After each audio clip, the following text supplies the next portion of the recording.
Bismillahirrahmanirrahim. Assalamualaikum warahmatullahi wabarakatuh. Perkenalkan, nama saya Stina Ramsya dengan NIM 194714203 yang akan menjelaskan materi tentang pengertian media model dan fungsi model sebagai media pembelajaran. Assalamualaikum warahmatullahi wabarakatuh. Perkenalkan, nama saya Andini Nurdusuryatani. Di sini saya akan sedikit menjelaskan tentang karakteristik media model.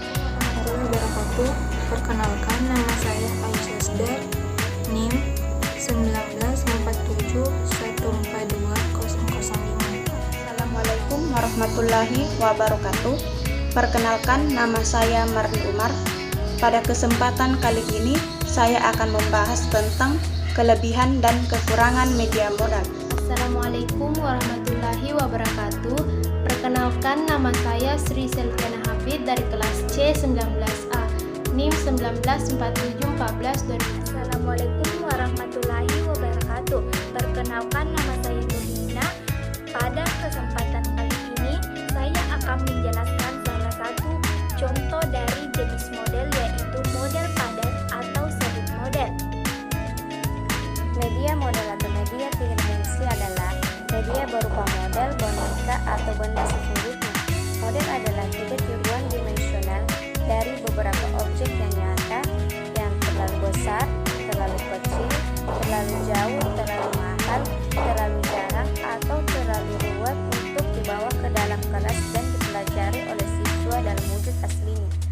Menurut Rustaman, model adalah suatu benda yang berukuran tiga dimensi dan mempunyai sifat-sifat seperti aslinya. Besarnya bisa sama dengan aslinya atau juga dalam skala yang lebih besar atau lebih kecil. Adapun fungsi model sebagai media pembelajaran ada 7, yaitu yang pertama, memperjelas dan memperkaya atau melengkapi informasi yang diberikan secara verbal. Kedua, meningkatkan motivasi dan perhatian siswa untuk belajar. Ketiga, meningkatkan efektivitas dan efisiensi penyampaian informasi. Keempat, menambah variasi penyajian materi. Kelima, menimbulkan semangat, gairah, dan mencegah kebosanan siswa untuk belajar. Keenam, memudahkan siswa untuk memahami materi lebih cepat. Ketujuh, memberikan pengalaman yang konkret bagi materi atau konsep yang abstrak. Karakteristik media model. Karakteristik dapat dilihat dari kemampuan membangkitkan rangsangan indera penglihatan, pendengaran, perabaan, percakapan, maupun penciuman atau kesesuaiannya dengan tingkat hierarki belajar. Secara umum, karakteristik media tiga dimensi adalah sebagai berikut. Yang pertama, pesan yang sama dapat disebarkan ke seluruh siswa secara serentak. Yang kedua, penyajiannya berada dalam kontrol guru. Yang ketiga, cara penyampaiannya mudah atau praktis. Yang keempat, dapat mengatasi keterbatasan ruang, waktu, dan indera. Yang kelima, menyajikan objek-objek secara diam. Yang keenam, terkadang dalam penyajiannya memerlukan ruangan gelap. Yang ketujuh, lebih mahal dari kelompok media grafis. Yang kedelapan, sesuai untuk mengajarkan keterampilan tertentu. Yang kesembilan, praktis digunakan untuk semua ukuran ruangan kelas. Yang kesepuluh, mampu menyajikan teori dan praktik secara terpadu. Baik, di sini saya akan menjelaskan jenis-jenis model. Pertama itu model padat. Model padat biasanya memperlihatkan bagian permukaan luar dari objek dan acap kali membuang bagian-bagian yang membingungkan gagasan utama dari bentuk, warna, dan susunannya. Kedua, model susun terdiri dari beberapa bagian objek yang lengkap atau sedikitnya suatu bagian penting dari objek itu. Ketiga, model penampang. Model penampang yaitu media tiga dimensi yang memperlihatkan bagian sebuah objek tampak apabila bagian permukaannya dibuang untuk mengetahui susunan di dalamnya. Misalnya, model penampang melintas dari lintasan bumi. 4. Model kerja. Model kerja adalah Tiruan dari suatu objek yang memperlihatkan bagian luar dari objek asli dan mempunyai beberapa bagian dari benda sesungguhnya.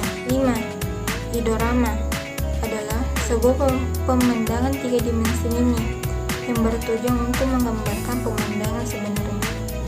Adapun kelebihan yang pertama yaitu siswa dapat memiliki pengalaman secara langsung dalam belajar karena siswa dapat menggunakan alat indera yang dimilikinya. Yang kedua, sifatnya nyata dan jelas atau representatif terhadap objek yang dipelajari. Yang ketiga, dapat menunjukkan alur suatu proses secara jelas. Yang keempat, dapat menunjukkan objek secara utuh, baik konstruksi maupun cara kerjanya. Yang kelima, siswa lebih mudah dan cepat memahami atau mempelajari suatu konsep, baik itu berupa objek yang terlalu kecil maupun objek yang terlalu besar. Yang keenam, bahasan materi pembelajaran dapat difokuskan pada bagian-bagian penting dan detail sehingga hasil belajarnya lebih mendalam. Adapun kekurangan media modal yang pertama yaitu tidak bisa menjangkau sasaran dalam jumlah yang besar. Yang kedua, penyimpanannya memerlukan ruang yang besar dan perawatan yang rumit. Yang ketiga, untuk membuat alat peraga memerlukan biaya yang besar. Yang keempat, anak tunanetra sendiri sulit untuk membandingkannya. Pada kesempatan kali ini, saya akan menjelaskan salah satu contoh dari jenis model yaitu model padat atau solid model, yang merupakan suatu model yang biasanya memperlihatkan bagian luas permukaan objek dan seringkali membuang bagian-bagian yang membingungkan gagasan-gagasan utamanya dari bentuk, warna, dan susunannya. Contohnya rumah adat. Bisa kita lihat rumah adat Sulawesi Selatan atau tongkonan. Ciri khas yang paling mendasar dari rumah adat tongkonan ini yaitu pada bagian atapnya seperti perahu dalam posisi terbalik dan bagian depannya terdapat tanduk kerbau. Rumah adat tongkonan ini memiliki 2 fungsi, yaitu yang pertama sebagai tempat untuk menyimpan mayat dan yang kedua sebagai tempat untuk tinggal, dan kedua fungsi ini tidak dapat dipisahkan sama sekali. Di sini saya akan memberikan contoh media pembelajaran model pembelajaran TIK, yaitu sketsa. Nah, sebelum kita lanjut, alangkah baiknya kita tahu apa itu sketsa. Nah, sketsa adalah gambar sederhana atau draft kasar yang melukiskan bagian-bagian pokok tanpa detail.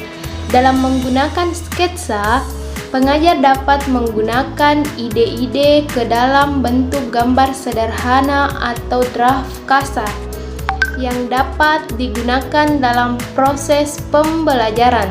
Nah, sketsa digunakan untuk menarik perhatian pembelajaran, memperjelas sajian pesan kepada peserta didik, serta sketsa dapat dibuat langsung oleh pengajar pada saat menerangkan di depan kelas.